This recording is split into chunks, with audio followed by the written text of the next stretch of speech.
My name is Chad, and I'm here to talk to you today about what to look for when you're hiring a property management company. The first thing you want to know is that what systems they have in place, not just software-wise, but how do they handle all the in and outs of their office. So get to know their processes. Get to know, how filing works, when they make payments, when they collect rents, all those sorts of things. A good office will have very streamlined processes. They'll be able to explain all of this to you in under 5 minutes, quite honestly. If in any way they seem like they don't want to explain this, it might be a sign that they're not altogether organized, or that they don't really like letting you peek behind the curtain. There's a transparency issue there maybe. But yeah, essentially every office should have some great systems in place. And you want to find out what those are so you're well informed as the owner and the client of the property manager. The next thing is you want to make sure that they know all the current laws and that they go to law seminars. I go to law seminars every single year, twice a year, most years, just to learn all the new laws and all the changes in previous code law for buildings, for construction, for accounting, for properties in general.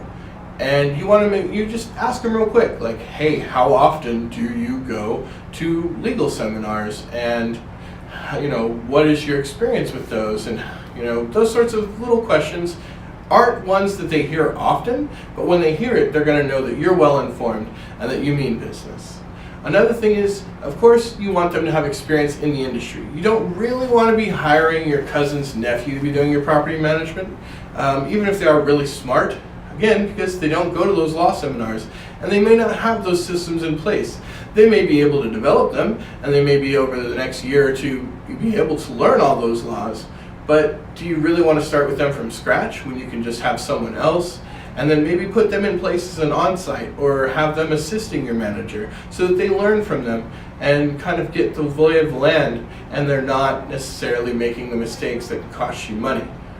Besides that, you want to make sure that you go through several different companies, make sure that you ask lots of questions. If you feel like it's important to you, it should be important to them.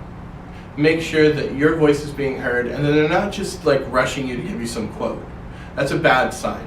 A property manager that's tentative when a property manager that's helpful and answering all your questions when you call to get a quote or call to ask about service is probably one that's going to be helpful when you actually need help, versus someone who just sees you as a paycheck. And that's a big way to tell. Just keep them on the phone for like 10 minutes. If they don't have 10 minutes to talk to you, they're probably not worth your time. Because when you have an emergency or you have a problem and you need them and they don't have 10 minutes, is that really the person you want managing your property? If you have any questions or want to learn anything more, please contact the HLW group today. Thanks.